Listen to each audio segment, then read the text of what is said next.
भगवत्पादाचार्यगुरुभ्यो नमः। हरिः ओम्। नारायणं सद्गुरुं जगदेकनाथं भक्तप्रियं सकललोकनमस्कृतं च त्रैगुण्यवर्जितमजं विभुमाद्यमीशं वन्दे भवद्भवपरासुरसिद्धवन्द्यम् अभ्रमं भङ्गरहितं वजडं विमलं सदा आनन्दतीर्थमतुलं भजे तापत्रयापहम् भवदीयदनुभावादिडमुकोऽपि वाग्मी जडमतिरभिजं तज्जायते प्राज्ञमौलिः सकलवचनचेतो देवता भारती सा मम वचसि निधत्तां सन्निधिं मानसे च। नमो वस्तात्विका देवाः विष्णुभक्तिपरायणाः धर्ममार्गे प्रेरयन्तु भवन्तः सर्वदेवैः चित्रैः पदैश्च गम्भीरैर्वाक्यैर्मानैरखण्डितैः गुरुभावं व्यञ्जयन्ते भातुश्री जगतीर्थवाक् अर्थिकल्पितकल्पोऽयं प्रत्यर्थिगजकेसरी व्यासतीर्थगुरुर्भुजा तस्मदिष्टार्थसिद्धये तपो विद्याविरक्त्यादि सद्गुणौघाकरानहं वादिराजगुरून् वन्दे हयग्रीवपदाश्रयान् पूज्याय राघवेन्द्राय सत्यधर्मरताय च भजतां कल्पवृक्षाय नमतां कामधेनवे सत्याभिघ्नकराब्जोत्थान् पञ्चाशद्वर्षपूजकान् सत्यप्रमोदतीर्थार्यानुमीन्याय सुधारतान् तपस्वाध्याय शुश्रूषा कृष्णपूजारतं मुनिं विश्वेशं विष्णुं वन्दे परिव्राट् चक्रवर्तिनम् आपादमौलिपर्यन्तं गुरूणामाकृतिं स्मरेत् तेन विघ्नाः प्रणश्यन्ति सिद्ध्यन्ति च मनोरथाः। पृथ्वीमण्डलमध्यस्थाः पूर्णबोधमकानुगाः वैष्णवाः विष्णुहृदयाः नमस्ते गुरुन् मम। श्रीगुरुभ्यो नमः। स्वस्तिस्त्वशेषसन्मङ्गलानि भवन्तु। ಗುರುಶ್ಲೋಕಾಂತ ಭಾಗದಲ್ಲಿ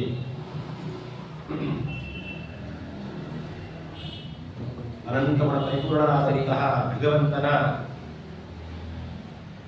ಗುಣಗಳನ್ನು ಪ್ರತಿಪಾದನೆ ಮಾಡುವ ಸಲುವಾಗಿಯೇ ಅವತಾರ ಮಾಡಿದಂತಹ ಶ್ರೀಮದ್ ಆಚಾರ್ಯರ ಅತ್ಯಂತ ಪ್ರೀತ್ಯಾಸ್ಪದರಾದ ಶಿಷ್ಯರುಗಳಲ್ಲಿ ಅವರ ಭಕ್ತರುಗಳಲ್ಲಿ ಒಬ್ಬರಾದ ಮಹಾನುಭಾವರು ಮಂತ್ರಾಲಯ ಪ್ರಭುಗಳು. ಅಂಥ ಗುರುಸಾರ್ವಭೌಮರ ಆರಾಧನಾ ಮಹೋತ್ಸವದ ಅಂಗವಾಗಿ ಅಪ್ಪಣ್ಣಾಚಾರ್ಯರಿಂದ ರಚಿತವಾದ ರಾಘವೇಂದ್ರ ಗುರುಸ್ತೋತ್ರದ ಬಗ್ಗೆ ಚಿಂತನೆಯನ್ನ ಮಾಡ್ತಾ ಇದ್ವಿ. ಪ್ರಾರಂಭದ 2 ಶ್ಲೋಕಗಳಲ್ಲಿ ಒಂದೇ ಅನ್ವಯಗೊಂಡಂತಹ 2 ಶ್ಲೋಕಗಳಲ್ಲಿ ಒಂದು ಕಡೆ ಗಂಗಾ ಪ್ರವಾಹದ ಬಗ್ಗೆ ಅರ್ಥವನ್ನು ತಿಳಿಸಿ ಅದೇ ಪದಗಳಿಂದ ಮಹಾನುಭಾವರಾದ ರಾಯರ ವಾಗ್ಗಂಗೆ ನಮ್ಮನ್ನು ಹೇಗೆ ಪುನೀತರನ್ನಾಗಿ ಮಾಡುತ್ತೆ, ಅವರ ವಾಗ್ಗಂಗೆ ಎಂಥದ್ದು ಅನ್ನೋದನ್ನು ಅದ್ಭುತವಾಗಿ ನಮಗೆ ತಿಳಿಸಿಕೊಡ್ತಾ ಇದ್ದಾರೆ. ನಿನ್ನೆ ದಿವಸ ಹೇಳಿದ್ವಿ ಈ ಸ್ತೋತ್ರಕ್ಕೆ ಯಾಕೆ ಅಷ್ಟು ಮಹತ್ವ ಬಂತು ಅನ್ನೋ ವಿಚಾರವನ್ನೆಲ್ಲ ನಿನ್ನೆ ದಿವಸ ಕೇಳಿದ್ವಿ. ಶ್ರೀ ಪೂರ್ಣಬೋಧ ಗುರುತೀರ್ಥ ಪಯೋಬ್ಧಿಪಾರ ಕಾಮಾರಿಮಾಕ್ಷ ವಿಷಮಾಕ್ಷ ಶಿರಸ್ಪೃಶಂತಿ. ಗಂಗೆಯ ಒಂದು ಲಕ್ಷಣವನ್ನು ನಿನ್ನೆ ಹೇಳಿದ್ವಿ. ಭಗವಂತನ ಪಾದದಿಂದ ಹುಟ್ಟಿ ಅದು ಕಡೆಗೆ ಹೋಗಿ ಸಾಗರವನ್ನು ಸೇರುತ್ತೆ. ಗಂಗೆಯ ಮಹಾನದಿಯ ಲಕ್ಷಣ ಸಾಗರವನ್ನು ಸೇರೋದು ಅಲ್ವಾ? ಹಾಗೆ ಗುರು ರಾಘವೇಂದ್ರ ವಾಕ್ ದೇವತಾ ಸರಿತ್ ರಾಯರ ವಾಗ್ಗಂಗೆ ಅದು ಸಮುದ್ರವನ್ನ ಸೇರ್ಬೇಕಲ್ವಾ? ಯಾವ ಸಮುದ್ರವನ್ನ ಸೇರ್ತಾ ಇದೆ ಅಂದ್ರೆ ಶ್ರೀ ಪೂರ್ಣಬೋಧ ಗುರುತೀರ್ಥ ಪಯೋಬ್ಧಿಪಾರ. ರಾಯರ ಮಾತುಗಳೆಂಬಂತಹ ಗಂಗೆ ರಾಯರ ಅನುಗ್ರಹ, ರಾಯರ ಸೇವೆ ಮಾಡಿದಾಗ ರಾಯರ ನಮಗೆ ಮಂತ್ರಾಕ್ಷತೆ ಕೊಟ್ಟು ಮೃತ್ತಿಕೆಯನ್ನು ಕೊಟ್ಟು ಅನುಗ್ರಹ ಮಾಡಿದ ಅನುಗ್ರಹಗಳು ಒಂದು ಕಡೆ, ರಾಯರ ಮಾತೆ ಎಷ್ಟು ಅನುಗ್ರಹ ಮಾಡುತ್ತೆ, ಎಷ್ಟು ನಮ್ಮನ್ನ ಪುನೀತರನ್ನಾಗಿ ಮಾಡುತ್ತೆ ಅನ್ನುವ ಚಿಂತನೆಯು ನಮಗೆ ಕೊಡ್ತಾ ಇದೆ. ಟೀಕಾಕೃತ್ಪಾದರ ಬಗ್ಗೆ ಹೇಳಬೇಕಾದ್ರೆ ಯಸ್ಯವಾ ಕಾಮಧೇನುರ್ನಃ, ಅವರ ಮಾತೆ ನಮಗೆ ಕಾಮಧೇನುವಿನಂತೆ ಕಲ್ಪವೃಕ್ಷದಂತೆ ಅಂತ ಜ್ಞಾನಿಗಳು ವರ್ಣನೆ ಮಾಡ್ತಾರಲ್ಲ, ಅದೇ ರೀತಿಯಲ್ಲಿ ರಾಯರ ಮಾತು, ಆ ರಾಯರ ಮಾತೆಂಬ ಗಂಗೆ ಹೋಗಿ ಸಮುದ್ರವನ್ನ ಸೇರ್ತಾರೆ. ಯಾವ ಸಮುದ್ರವನ್ನ? ಶ್ರೀ ಪೂರ್ಣಬೋಧ ಗುರುತೀರ್ಥ ಪಯೋಕ್ತಿಪಾರ. ಯಾರು ಶ್ರೀ ಪೂರ್ಣಬೋಧ ಗುರುತೀರ್ಥರು ಅಂತ ಕೇಳಿದ್ರೆ ಅನೇಕ ರೀತಿಯಾದಂತಹ ಚಿಂತನೆಯನ್ನು ನಮಗೆ ಇಲ್ಲಿ ಕೊಡ್ತಾ ಇದ್ದಾರೆ. ಗಂಗೆ ಒಂದೇ ಒಂದು ರೀತಿಯಾಗಿ ಒಂದೇ ಕಡೆಯಿಂದ ಹರಿದು ಬಂದು ಹೋಗಿ ಸಮುದ್ರವನ್ನ ಸೇರುತ್ತೆ. ಆದರೆ ರಾಯರ ಮಾತೆಂಬ ಗಂಗೆ 5 ಕವಲನ್ನ ಹೊಡೆದು 5 ರೀತಿಯಾಗಿ ಕವಲುಗಳಿಂದ ಬಂದು ಹೋಗಿ ಸಮುದ್ರವನ್ನ ಸೇರುತ್ತದೆ. ಸೇರೋದು ಒಂದೇ ಸಮುದ್ರಕ್ಕೇನೆ 5 ಕಡೆಯಿಂದ ಹರಿದು ಬರುತ್ತಂತೆ ರಾಯರ ವಾಕ್ಯಂಬಂತಹ ಗಂಗೆ. ಅದ್ಯಾವುದು ಮೊದಲನೇ ಗಂಗೆ ಯಾವುದು ಹಾಗಾದ್ರೆ? ಮೊದಲನೇ ವಾಗ್ಗಂಗೆ ಯಾವ್ದು ಹಾಗಾದ್ರೆ ಅಂತ ಕೇಳಿದ್ರೆ ನೋಡಿ, ಶ್ರೀ ಪೂರ್ಣಬೋಧ ಗುರುತೀರ್ಥ ಅಂದ್ರೆ ಏನಂದ್ರೆ ಶ್ರೀ ಅಂದ್ರೆ ಮಹಾಲಕ್ಷ್ಮೀ ದೇವಿಯರು, ಪೂರ್ಣಬೋಧ ಪೂರ್ಣಬೋಧ ಅಂದ್ರೆ ಪೂರ್ಣ ಜ್ಞಾನ ಉಳ್ಳದ್ದು, ಬೋಧ ಅಂದ್ರೆ ಜ್ಞಾನ, ಪರಿಪೂರ್ಣವಾದ ಜ್ಞಾನ ಉಳ್ಳವರು ಯಾರು? ಸರ್ವಜ್ಞ ಮೂರ್ತಿಯಾದಂತಹ ಭಗವಂತ. ಶ್ರೀ ಪೂರ್ಣಬೋಧ ಅಂದ್ರೆ ವೇದವ್ಯಾಸ ದೇವರು ಅಂತ ಅರ್ಥ. ಶ್ರೀ ಪೂರ್ಣಬೋಧ ವೇದವ್ಯಾಸ ದೇವರು. ಹಾಗಾದ್ರೆ ಶ್ರೀ ಪೂರ್ಣಬೋಧ ಗುರು. ಗುರು ಅಂದ್ರೆ ಶ್ರೇಷ್ಠವಾದಂತಹ ಭಾರವಾದಂತಹ. ಗುರು ಅಂದ್ರೆ ಸಾಮಾನ್ಯವಾಗಿ ಭಾರವಾದಂತ ಅರ್ಥ. ಯಾವುದರಿಂದ? ಬರೀ ಅಕ್ಷರದಿಂದ ಅಲ್ಲ, ಅರ್ಥದಿಂದ ಮತ್ತೆ ಆ ಮಾತುಗಳ ಗಂಭೀರವಾದ ಮಾತುಗಳಿಂದ ಒಳಗಿರುವಂತಹ ಸಂದೇಶದಿಂದ ಬಹಳ ಭಾರವಾದ ಅರ್ಥಾತ್ ಮಹತ್ವ ಭಾರವತ್ವಾಚ ಅಂತ ಹೇಳಿ ಮಹಾಭಾರತಕ್ಕೆ ಏನು ಹೇಳ್ತೀವಿ, ವೇದವ್ಯಾಸ ದೇವರ ಗ್ರಂಥಗಳಲ್ಲಿ ಅತ್ಯಂತ ಭಾರವಾದ, ಇದರ ಅಭಿಪ್ರಾಯ ಅರ್ಥಗಳಿಂದ ಭಾರವಾದಂತಹ ಪರಮಶ್ರೇಷ್ಠವಾದಂತಹ ತೀರ್ಥ ಅಂದ್ರೆ ಶಾಸ್ತ್ರ ಯಾವ್ದಾಯ್ತು ಹಾಗಾದ್ರೆ? ಬ್ರಹ್ಮಸೂತ್ರಗಳು. ಶ್ರೀ ಪೂರ್ಣಬೋಧ ವೇದವ್ಯಾಸ ದೇವರು, ಅಂಬರಣಿ ಸಹಿತನಾದಂತಹ ವೇದವ್ಯಾಸ ದೇವರ ಗುರು, ಶ್ರೇಷ್ಠವಾದಂತಹ ಅವರು ರಚನೆ ಮಾಡಿದ ಗ್ರಂಥಗಳಲ್ಲಿ ಬ್ರಹ್ಮಸೂತ್ರಗಳು. ಅದ್ಯಾವುದು? ಗುರು ತೀರ್ಥ ಅಂದ್ರೆ ಶಾಸ್ತ್ರ ಅಲ್ಲ. ಆ ತೀರ್ಥವನ್ನ ರಾಯರ ವಾಗ್ಗಂಗೆ ಹೋಗಿ ಪಯೋಕ್ತಿಪಾರ ಸೇರ್ಕೊಳ್ತದೆ. ರಾಯರ ಮಾತೆಂಬಂತಹ ಗಂಗೆ ವೇದವ್ಯಾಸ ದೇವರ ಬ್ರಹ್ಮಸೂತ್ರಗಳಿಗೆ ಹೋಗಿ ಸೇರಿತು. ಬ್ರಹ್ಮಸೂತ್ರಗಳೆಂಬ ಸಮುದ್ರವನ್ನ ಸೇರಿತು. ಅಂಥ ಗಂಗೆ ರಾಯರದು. ಏನಂತ ಇದರ ಅಭಿಪ್ರಾಯ ಅಂದ್ರೆ ಬ್ರಹ್ಮಸೂತ್ರಗಳಿಗೆ ನೇರವಾಗಿ ವ್ಯಾಖ್ಯಾನವನ್ನ ಮಾಡಿದ್ದಾರೆ ಅಂತ ಅರ್ಥ. ಮಂತ್ರಾಲಯ ಪ್ರಭುಗಳು ಬ್ರಹ್ಮಸೂತ್ರಗಳಿಗೆ ತಂತ್ರದೀಪಿಕಾ ಅನ್ನುವಂತಹ ವ್ಯಾಖ್ಯಾನವನ್ನ ಮಾಡಿದ್ದಾರೆ. ತಂತ್ರದೀಪಿಕಾ ಅನ್ನುವಂತಹ ವಾಗ್ಗಂಗೆಯಿಂದ ವೇದವ್ಯಾಸ ದೇವರನ್ನು ಹೋಗಿ ಸೇರ್ತಾರೆ. ಒಂದು ರೀತಿಯಾದ ಚಿಂತನೆ. ಶ್ರೀ ಪೂರ್ಣಬೋಧ ಗುರುತೀರ್ಥ ಪಯೋಕ್ತಿಪಾರ. ಇನ್ನ ವೇದವ್ಯಾಸ ದೇವರು ಒಂದು, ನಂತರ ವೇದಗಳು. ಶ್ರೀ ಪೂರ್ಣಬೋಧ ಅಂದ್ರೆ ಪರಿಪೂರ್ಣವಾದಂತಹ ಭಗವಂತನ ಯಥಾರ್ಥವಾದ ಜ್ಞಾನವನ್ನ ಯೋಗ್ಯತಾನುಸಾರವಾಗಿ ಯಥಾರ್ಥವಾದ ಜ್ಞಾನವನ್ನ ತಂದುಕೊಡುವಂತಹ ಶಾಸ್ತ್ರಗಳಿಗೆಲ್ಲ ಗುರು ಮೊದಲನೇ ಸ್ಥಾನ. ಮೂಲ ಯಾವುದು ನಮ್ಮಲ್ಲಿ? ವೇದಗಳು, ಉಪನಿಷತ್ತುಗಳು, ವೇದೋಪನಿಷತ್ತುಗಳು ಅಲ್ವಾ? ಭಗವಂತನಿಂದ ರಚಿತವಾದ ಮಹಾಭಾರತಾದಿಗಳು ವೇದವನ್ನು ಮೀರಿದ್ದು ಇರಲಿ ಒಂದು ಕಡೆ, ಆದರೆ ನಮಗೆಲ್ಲರಿಗೂ ಕೂಡ ಭಗವಂತನ ಜ್ಞಾನ ತಿಳಿದುಕೊಳ್ಳಿಕ್ಕೆ ಮೂಲಭೂತವಾದ ಆಧಾರವಾದ ಗ್ರಂಥಗಳು ಯಾವುದು? ವೇದೋಪನಿಷತ್ತುಗಳು. ಅಂದ್ರೆ ಪರಿಪೂರ್ಣವಾದ ಜ್ಞಾನವನ್ನ ತಂದುಕೊಡುವಂತಹ ಗುರು, ಶ್ರೇಷ್ಠವಾದಂತಹ ತೀರ್ಥ ಶಾಸ್ತ್ರ ಯಾವುದು ಅಂದ್ರೆ ವೇದಗಳು. ಅಂಥ ವೇದಗಳನ್ನ ಉಪನಿಷತ್ತುಗಳನ್ನ ಹೋಗಿ ಸೇರತ್ತೆ ಎರಡನೇ ಗಂಗೆ, ರಾಯರ ವಾಗ್ಗಂಗೆ.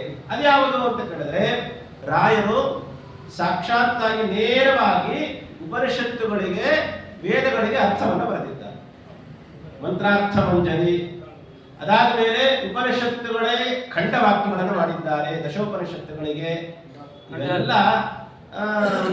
ಈಶಾವಾಸ್ಯ, ಕಾಠಕ, ತಲವಕಾರ ನಾವೆಲ್ಲ ಏನು ಕೇಳ್ತಿರ್ತೀವಲ್ಲ, ದಶೋಪನಿಷತ್ತುಗಳು ಆಚಾರ್ಯದಿಂದ ರಚಿತವಾದ, ಭಾಷ್ಯ ರಚಿತವಾದ 10 ಉಪನಿಷತ್ತುಗಳಿಗೂ ಕೂಡ ಖಂಡಾರ್ಥವನ್ನು ರಚನೆ ಮಾಡಿ ಒಂದು ಕಡೆ ವೇದವ್ಯಾಸ ದೇವರ ಸೇವೆ, ಇನ್ನೊಂದು ಕಡೆ ಸಾಕ್ಷಾತ್ತಾಗಿ ವೇದೋಪನಿಷತ್ತುಗಳ ಸೇವೆ.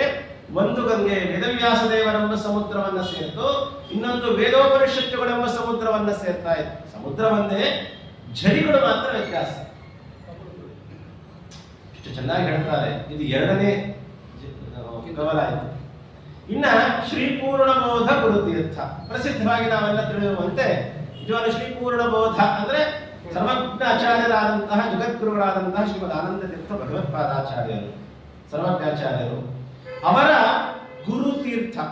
ಶ್ರೀ ಪೂರ್ಣಬೋಧ ಗುರು ಅಂತಂದ್ರೆ ಇಟ್ಕೊಂಡ್ರೆ, ಅಥವಾ ಶ್ರೀ ಪೂರ್ಣಬೋಧ ಪರಿಪೂರ್ಣವಾದಂತಹ ಜ್ಞಾನವುಳ್ಳಂತಹ ಗುರುಗಳು ಶ್ರೀಮದ್ ಆಚಾರ್ಯರ ತೀರ್ಥ ಶಾಸ್ತ್ರ ಬ್ರಹ್ಮಸೂತ್ರ ಭಾಷ್ಯ.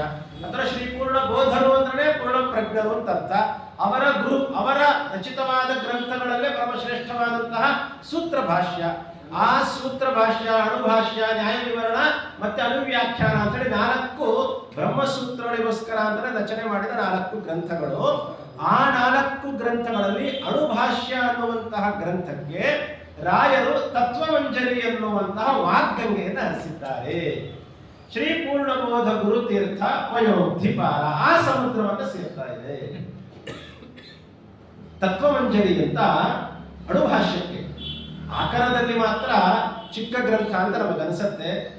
ಚಿಕ್ಕ ಪುಟಾಚಿ ಬಾಯೊಳಗೆ ಕೃಷ್ಣ ಬ್ರಹ್ಮಾಂಡವನ್ನೇ ಹೇಗೆ ದರ್ಶನ ಮಾಡಿಸುತ್ತೋ, ಆಚಾರ್ಯರು ಚಿಕ್ಕದಾದ ಸ್ತೋತ್ರದಲ್ಲಿ ಸೂತ್ರ ಭಾಷ್ಯವನ್ನು ಪೂರ್ಣವಾಗಿ ಪ್ರತಿನಿತ್ಯ ಪಾರಾಯಣ ಮಾಡಲಿಕ್ಕೆ ಅವಕಾಶ ಕಮ್ಮಿ, ಕಷ್ಟ ಆಗತ್ತೆ ಭಕ್ತರಿಗೋಸ್ಕರ ಅನ್ನೋ ಕಾರಣಕ್ಕೆ ಜೊತೆಯಲ್ಲಿ ಸಂಕ್ಷಿಪ್ತವಾಗಿ ತಿಳಿಸೋದು ಒಂದು ಕೌಶಲ. ಅದನ್ನು ತಿಳಿಸುವ ಸಲುವಾಗಿಯೂ ಸರ್ವಜ್ಞಾಚಾರ್ಯರು ನಮಗೆ ಅಣುಭಾಷ್ಯ ಎಂಬ ಅದ್ಭುತವಾದ ಗ್ರಂಥವನ್ನು ಕೊಟ್ಟಿದ್ದಾರೆ. ಆ ಗ್ರಂಥಕ್ಕೆ ನೇರವಾಗಿ ರಾಯರು ವ್ಯಾಖ್ಯಾನವನ್ನು ಮಾಡಿದ್ದಾರೆ, ತತ್ವಮಂಜರಿ 3ನೇ ಸೆಟ್. ಇನ್ನು ಶ್ರೀ ಪೂರ್ಣಬೋಧ ಗುರುತೀರ್ಥ ಯಾರು ಅಂತ ಕೇಳಿದ್ರೆ, ಶ್ರೀ ಪೂರ್ಣಬೋಧ ಗುರು. ಶ್ರೀ ಪೂರ್ಣಬೋಧ ಏವಹ ಗುರು ಯಸ್ಯ ಸಹ ಬಹುರಿ ಸಮಾಸ ಮಾಡ್ಕೊಂಡಿವೆ ಅಂದ್ರೆ, ಶ್ರೀ ಪೂರ್ಣಬೋಧರನ್ನೇ ಗುರುವನ್ನಾಗಿ ಇಟ್ಟುಕೊಂಡವರು ಯಾರು? ಟೀಕಾಕೃತ್ಪಾದರು. ಶ್ರೀ ಪೂರ್ಣಬೋಧ ಗುರು. ಶ್ರೀ ಪೂರ್ಣಬೋಧ ಗುರು ಅಂದ್ರೆ ಒಂದರ್ಥ ಮಾಡಿದ್ರೆ ಶ್ರೀಮದಾಚಾರ್ಯರು. ಪೂರ್ಣ ಪ್ರಜ್ಞರನ್ನೇ ಗುರುಗಳನ್ನಾಗಿ ಮಾಡಿಕೊಂಡವರು ಯಾರು? ಟೀಕಾಕೃತ್ಪಾದರು. ಅನೇಕರು, ಪ್ರಧಾನವಾಗಿ ಟೀಕಾಕೃತ್ಪಾದರು. ಅಂಥವರ ತೀರ್ಥ, ಅಂಥವರ ತೀರ್ಥ ಅಂದ್ರೆ ಶಾಸ್ತ್ರ. ಅಂಥ ಕೃತಿಗಳಲ್ಲಿ ಮೇರು ಕೃತಿ ಅಂತ ಕರೆಸಿಕೊಂಡಿರೋದು ಯಾವುದು? ಶ್ರೀಮನ್ಯಾಯಸುಧ. ಆ ಶ್ರೀಮನ್ಯಾಯಸುಧೆ ಅನ್ನುವಂತಹ ಸಮುದ್ರವನ್ನು ಕೂಡ ಹೋಗಿ ಪಯೋಧಿಪಾರ ಸೇರ್ಕೊಂಡಿದೆ. ರಾಯರ ಪರಿಮಳ ಅನ್ನುವಂತಹ ವಾಗ್ಗಂಗೆ. ಶ್ರೀ ಪೂರ್ಣಬೋಧ ಗುರು ತೀರ್ಥ ಪಯೋಧಿಪಾರ. ಶ್ರೀ ಪೂರ್ಣಬೋಧರನ್ನೇ ಗುರುಗಳನ್ನಾಗಿ ಇಟ್ಕೊಂಡರು. ಇನ್ನೂ ಒಂದು ಅರ್ಥ ಮಾಡ್ಲಿಕ್ಕೆ ಬರುತ್ತೆ, ಯಾರೇನು ಇದಕ್ಕೆ ಮಾಡೋಕ್ಕಾಗಲ್ಲ. ಶ್ರೀ ಪೂರ್ಣಬೋಧ ಗುರು ಅಂದ್ರೆ ಟೀಕಾಕೃತ್ಪಾದರು. ಹೇಗೆ ನಮ್ಮಲ್ಲಿ ಸರ್ವಜ್ಞಾಚಾರ್ಯ, ಸರ್ವಜ್ಞ ಮೂರ್ತಿ ಅಂದ್ರೆ ಭಗವಂತ, ಸರ್ವಜ್ಞಾಚಾರ್ಯರು ಅಂದ್ರೆ ಶ್ರೀಮದಾಚಾರ್ಯರು. ಟೀಕಾಕೃತ್ಪಾದರಿಗೆ ಒಂದು ಬಿರುದು ಕೊಡ್ತಾರೆ, ಸರ್ವಜ್ಞ ಕಲ್ಪರು ಅಂತ ನಮ್ಮಲ್ಲಿ ಹೇಳೋದುಂಟು. ಸರ್ವಜ್ಞ ಕಲ್ಪರು ಅಂತ ಅವರನ್ನ ನಾವು ಕರಿತೀವಿ. ಅಂದ್ರೆ ಅವರ ಮಾತಿಗೆ, ಆಚಾರ್ಯರ ಮಾತನ್ನ ಬಿಟ್ಟರೆ ನೆಕ್ಸ್ಟ್ ನಾವು ಅತಿ ಮಹತ್ವ ಕೊಡುವಂತಹದ್ದು ಅಂದ್ರೆ ತಾರತಮ್ಯ. ಪದ್ಮನಾಭ ತೀರ್ಥರು ಅವರೆಲ್ಲರ ಅನುಗ್ರಹದಿಂದ ಅಂತ ಇಟ್ಕೊಂಡ್ರಿ. ಟೀಕಾಕೃತ್ಪಾದರಿಗೆ ಸರ್ವಜ್ಞ ಕಲ್ಪರು ಅಂತ ಕರೆಯೋದು. ಹಾಗಾಗಿ ಶ್ರೀ ಪೂರ್ಣಬೋಧ ಗುರುಗಳು ಅಂದ್ರೆ ಟೀಕಾಕೃತ್ಪಾದರು ಅಂತ ಆಗ್ತಾರೆ. ಎರಡರ್ಥ. ಶ್ರೀ ಪೂರ್ಣಬೋಧರನ್ನ ಗುರುಗಳನ್ನಾಗಿ ಇಟ್ಟುಕೊಂಡಿದ್ದಾರೆ ಒಂದರ್ಥ, ಶ್ರೀ ಪೂರ್ಣಬೋಧ ಗುರುಗಳು ಅಂದ್ರೆ ಟೀಕಾಕೃತ್ಪಾದರು, ಇದರರ್ಥ ಸರ್ವಜ್ಞ ಕಲ್ಪರು ಅನ್ನುವ ಅನುಸಂಧಾನದಿಂದ. ಈಗ ಯಾಕೆ ಹೇಳಿ ಈ ಮಾತನ್ನು ಹೇಳ್ತಿದ್ದೇನೆ ಅಂದ್ರೆ, 4 ಆಯ್ತು. ವೇದೋಪನಿಷತ್ತುಗಳಿಗೆ ಋಗಾರ್ಥ ಮಂಜರಿ, ಮಂತ್ರಾರ್ಥ ಮಂಜರಿ, ಅದಾದ ಮೇಲೆ ಉಪನಿಷತ್ತುಗಳಿಗೆ ಖಂಡಾರ್ಥ, ಇದು ಒಂದು ಸೇವೆ. ಶ್ರೀ ಪೂರ್ಣಬೋಧ ಅಂದ್ರೆ ವೇದವ್ಯಾಸ ದೇವರು ಅವರ ರಚನೆ ಮಾಡಿದ ಬ್ರಹ್ಮಸೂತ್ರಗಳಿಗೆ ತಂತ್ರದೀಪಿಕ, ಎರಡನೇದಾಯಿತು. ಶ್ರೀ ಪೂರ್ಣಬೋಧ ಗುರುಗಳು ಅಂದ್ರೆ ಶ್ರೀಮದ್ ಆಚಾರ್ಯರೇ, ಅವರ ಅಣುಭಾಷ್ಯಕ್ಕೆ ತತ್ವಮಂಜರಿ.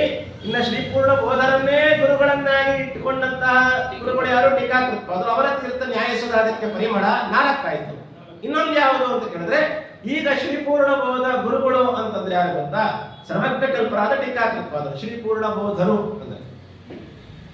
ಅಂತ ಟೀಕಾಕೃತ್ಪಾದರನ್ನೇ ಗುರು ಮತ್ತು ಬಹುವಿ ಸಮಾಸ. ಅಂತಹ ಟೀಕಾಕೃತ್ಪಾದರನ್ನೇ ಗುರುಗಳನ್ನಾಗಿ ಮಾಡಿಕೊಂಡು ತಾವು ಬರೆದ ಅತ್ಯದ್ಭುತವಾದ 3 ಗ್ರಂಥಗಳಲ್ಲೂ ಅವರನ್ನು ವರ್ಣನೆ ಮಾಡಿ ಅವರನ್ನು ಸ್ತೋತ್ರ ಮಾಡಿದ ವ್ಯಾಸರಾಜರು. ಸರ್ವಜ್ಞ ಕಲ್ಪರಾದ ಟೀಕಾಕೃತ್ಪಾದರನ್ನೂ ಗುರುಗಳನ್ನಾಗಿ ಉಳ್ಳಿ ಚಿತ್ರೈ ಪರೇಶ ಗಂಭೀರೆ, ವಿದ್ಯಾ ಸಿದ್ಧಾಂತ ದುರ್ಧಾಂತ, ಅನೇಕ ರೀತಿಯಾಗಿ ಟೀಕಾಕೃತ್ಪಾದರನ್ನ ನಮ್ಮ ಗುರುಗಳು ಅಂತ ತುಂಬ ಮನಸ್ಸಿನಿಂದ ಶ್ರೀಪಾದರಾಜರನ್ನ, ಬ್ರಹ್ಮಣ್ಯ ತೀರ್ಥರನ್ನ, ಟೀಕಾಕೃತ್ಪಾದರನ್ನ ಕೊಂಡಾಡಿದ ಮಹಾನುಭಾವರು ವ್ಯಾಸರಾಜಗುರು ಸಾರ್ವಭೌಮರು. ಅಂಥವರ ತೀರ್ಥ ಚಂದ್ರಿಕಾ. ಆ ಚಂದ್ರಿಕಾವೆಂಬಂತಹದ್ದಕ್ಕೆ ಚಂದ್ರಾಲಯ ಪ್ರಭುಗಳು ಪ್ರಕಾಶ ಅನ್ನುವಂತಹ ಟಿಪ್ಪಣಿಯನ್ನು ಬರೆದು ಆ ಸಮುದ್ರವನ್ನು ಈ ರೀತಿಯಾಗಿ 5ನೇದಾಗಿ 5 ರೀತಿಯಾಗಿ ಕವನ ಮಾಡಿದು ವಾಗ್ಗಂಗೆ, ರಾಯರ ವಾಗ್ಗಂಗೆ ಶ್ರೀ ಪೂರ್ಣಬೋಧ ಗುರುತೀರ್ಥ ಪಯೋಧಿಪಾರ. ಹಾಗಾಗಿ ಈ ರೀತಿಯಾಗಿ ಹೋಗಿ ಗುಣಸಮುದ್ರನಾದಂತಹ ಭಗವಂತನನ್ನು ಒಟ್ಟಾರೆ ಸೇರಿದ್ದು ಭಗವಂತನನ್ನ ಎಲ್ಲ ಕಡೆಯಲ್ಲೂ ರಾಯರು ಸ್ಪರ್ಶ ಮಾಡಿದ್ದಾರೆ ಅಂತ ನಮಗೆ ಗೊತ್ತಾಗುತ್ತೆ. ಅದಕ್ಕೆ ಒಂದು ನಾಣ್ಬಿಡಿ, ಆಡು ಮುಟ್ಟದೇ ಇರೋ ಸೊಪ್ಪಿಲ್ಲ, ರಾಯರು ಮುಟ್ಟದೇ ಇರೋ ಗ್ರಂಥ ಇಲ್ಲ ಅಂತ. ಎಲ್ಲ ರೀತಿಯ ವೇದಗಳ ಸೇವೆ, ವೇದಗಳಿಗೆ ಅರ್ಥ ಬರೆದಿದ್ದಾರೆ, ಉಪನಿಷತ್ತುಗಳಿಗೆ ಬರೆದಿದ್ದಾರೆ, ವೇದವ್ಯಾಸ ದೇವರಿಂದ ರಚಿತವಾದ ಗ್ರಂಥಗಳಿಗೆ ಬರೆದಿದ್ದಾರೆ, ಶ್ರೀಮದಾಚಾರ್ಯ ಗ್ರಂಥಗಳಿಗೆ ಬರೆದಿದ್ದಾರೆ, ಟೀಕಾಕೃತ್ಪಾದರ ಗ್ರಂಥಗಳಿಗೆ ಬರೆದಿದ್ದಾರೆ, ವ್ಯಾಸರಾಜರ ಗ್ರಂಥಗಳಿಗೆ ಬರೆದಿದ್ದಾರೆ. ಎಲ್ಲರ ಗ್ರಂಥಗಳು ಇಷ್ಟು ಬಿಟ್ಟು ಸ್ವತಂತ್ರ ಗ್ರಂಥಗಳು ಬೇರೆ. ಎಷ್ಟು ಅದಕ್ಕೆ ಅದನ್ನ ಟಿಪ್ಪಣ್ಯಾಚಾರ್ಯರಲ್ಲಿ ಚಕ್ರವರ್ತಿಗಳು ಅಂತ ಕರೀತಾರೆ, ಟಿಪ್ಪಣಿಕಾರರಲ್ಲಿ ಮಹಾ ಚಕ್ರವರ್ತಿಗಳು ಅಂತ ಕರೀತಾರೆ ಪರಿಮಳಾಚಾರ್ಯರು. ಹಾಗಾಗಿ ನೋಡ್ರಿ, ಇದರಿಂದ ನಮ್ಗೆ ಏನು ಗೊತ್ತಾಗ್ತದೆ, ನಾನು ನಿನ್ನೆ ಒಂದು ಮಾತು ಹೇಳಿದೆ, ರಾಯರನ್ನ ನಾವು ಜ್ಞಾನಿಗಳು ಅಂತ ನಾವು ಆಹ್ವಾನ ಮಾಡ್ಕೊಳ್ಬೇಕಾದಾಗ ಜ್ಞಾನದಿಂದಲೇ ಅವರನ್ನು ಸಂತೋಷ ಪಡಿಸಬೇಕು ಅನ್ನೋದು. ಅಪ್ಪಣ್ಣಾಚಾರ್ಯರು ಕೂಡ ಅವರ ಸ್ತೋತ್ರವನ್ನ ಪ್ರಾರಂಭ ಮಾಡಬೇಕಾದಾಗ ಜ್ಞಾನ ಕಾರ್ಯದೊಂದಿಗೆನೇ ಪ್ರಾರಂಭ ಮಾಡಿದ್ದಾರೆ. ಶ್ರೀಪೂರ್ಣ ಬೋಧ ಗುರುತೀರ್ಥ ಪಯೋಕ್ತಿ ಅವರ ವಾಗ್ಗಂಗೆ ಇಂಥದ್ದು ವಾಗ್ಗಂಗೆ. ಇನ್ನು ಕಾಮಾರಿಮಾಕ್ಷ ವಿಷಮಾಕ್ಷ ಶಿರಸ್ಪೃಶಂತಿ. ಕಾಮಾರಿ ಅಂತ ಹೇಳಿದ್ರೆ ನಿನ್ನೆ ದಿವಸ ಹೇಳಿದ್ವಿ ರುದ್ರದೇವರು. ಕಾಮಾರಿ ಮಾಕ್ಷ ಜ್ಞಾನವೆಂಬಂತಹ ಕಣ್ಣು, 3 ಕಣ್ಣುಳ್ಳಂತಹ ರುದ್ರದೇವರು ಅಂತ. ಇದು ಹೇಗೆ ಅಂದ್ರೆ ಕಾಮಾರಿ ಮಾಕ್ಷ ವಿಷಮಾಕ್ಷ ಶಿರಸ್ಪೃಶಂತಿ. ರಾಯರ ವಾಗ್ಗಂಗೆ ಅಂದ್ರೆ ಎಲ್ಲ ಗ್ರಂಥಗಳು ಇಷ್ಟೋ ತನಕ ಏನ್ ಹೇಳಿದ್ದಾರೆ, ಟಿಪ್ಪಣಿ ಗ್ರಂಥಗಳು ವ್ಯಾಖ್ಯಾನ ಮಾಡಿದ ಗ್ರಂಥಗಳು ಕಾಮಾರಿ ಮಾಕ್ಷ. ಕಾಮ ಅರಿ ನಿನ್ನೆ ಹೇಳ್ತಾರ, ಕಾಮ ಕ್ರೋಧ ಲೋಭ ಮೋಹ ಮದ ಮಾತ್ಸರ್ಯ ಷಡ್ಡು ಅರಿಷಡ್ ವರ್ಗಗಳು, ಇದರ ಅರಿ.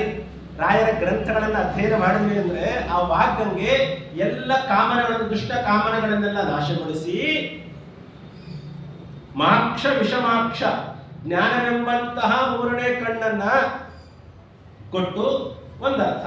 ಮಾಕ್ಷ ವಿಷಮಾಕ್ಷ ಜ್ಞಾನಿಗಳು ಅಂತ ಯಾರು ಅನಿಸಿಕೊಂಡಿದ್ದಾರೋ, ಜ್ಞಾನವೆಂಬಂತಹ ಕಣ್ಣನ್ನ ಉಳ್ಳಂತಹ ಜ್ಞಾನಿಗಳ ಶಿರಸ್ಪೃಶಂತಿ, ಅವರ ತಲೆಯನ್ನು ಸ್ಪರ್ಶ ಮಾಡಿಯೇ ತಿರತ್ತೆ. ರಾಯರ ವಾಗ್ಗಂಗೆ ಅರಿಷಡ್ ವರ್ಗಗಳನ್ನ ಗೆದ್ದು ಜ್ಞಾನಿಗಳು ಯಾರು ಕರೆಸ್ಕೊಂಡಿರ್ತಾರೋ ಅವರೆಲ್ಲ ರಾಯರ ಗ್ರಂಥ ಓದಿರ್ಲೇಬೇಕು ಅಂತ ಅರ್ಥ. ಅವರೆಲ್ಲರ ತಲೆಯನ್ನು ರಾಯರ ಗ್ರಂಥಗಳು ಸ್ಪರ್ಶಿಸಿರಲೇಬೇಕು ಅನ್ನೋದು ಬಹಳ ಅದ್ಭುತವಾದ ಸೂಕ್ಷ್ಮವಾದ ನಮಗೆ ಅದನ್ನು ಚೆನ್ನಾಗಿ ತಿಳಿಸ್ಕೊಡ್ತಾ ಇದ್ದಾರೆ ಅಪ್ಪಣ್ಣಾಚಾರ್ಯರು. ಅಂಥ ವಾಗ್ಗಂಗೆ, ಅವರ ವಾಗ್ಗಂಗೆ ಇವರು ಜ್ಞಾನಿಗಳು, ಅವರು ವಿದ್ವಾಂಸರು, ಅವರು ಪಂಡಿತರು ಅಂತ ಅನಿಸ್ಕೊಳ್ಬೇಕು ಅಂದ್ರೆ ರಾಯರ ವಾಕ್ಯಗಳು ಅವರ ತಲೆಯನ್ನು ಸ್ಪರ್ಶಿಸಿರಲೇಬೇಕು ಅಂತ. ಅದಾದ ಮೇಲೆ ಪೂರ್ವೋತ್ತರಾಮಿತ ತರಂಗ ಚರಸ್ವ ಹಂಸ. ರಾಯರ ವಾಗ್ಗಂಗೆಗೆ ಇನ್ನೊಂದು ಚೆನ್ನಾದ ಲಕ್ಷಣವನ್ನ ಹೇಳ್ತಾರೆ. ಯಾವುದು ಅಂದ್ರೆ ನಿನ್ನೆ ಹೇಳಿದೆ, ಗಂಗೆಗೆ ಆ ಕಡೆ ಒಂದು ತರಂಗಗಳು ಹೊಡೆಯುತ್ತೆ, ಆ ಕಡೆ ದಡಕ್ಕೊಂದು, ಪೂರ್ವದ ದಡಕ್ಕೆ ಉತ್ತರದ ದಡಗಳಿಗೆಲ್ಲ ಹೊಡಿತಾ ಹೋಗ್ತಾ ಇರುತ್ತೆ. ಅದರಲ್ಲಿ ಹಂಸಗಳು ಸಂಚಾರ ಮಾಡ್ತಾ ಇರುತ್ತೆ ಅಂತ. ಹಾಗೆ ರಾಯರ ಗ್ರಂಥಗಳಲ್ಲಿ ಪೂರ್ವೋತ್ತರಾಮಿತ, ಅಮಿತವಾದಂತಹ ತರಂಗಗಳು. ಎಂಥ ತರಂಗಗಳು? ಪೂರ್ವಮೀಮಾಂಸಾ ಉತ್ತರ ಮೀಮಾಂಸಾವೆಂಬಂತಹ ವಾಕ್ಯಗಳ ಪೂರ್ವಪಕ್ಷ ಸಿದ್ಧಾಂತ, ಪೂರ್ವಪಕ್ಷಗಳು ಸಿದ್ಧಾಂತಗಳು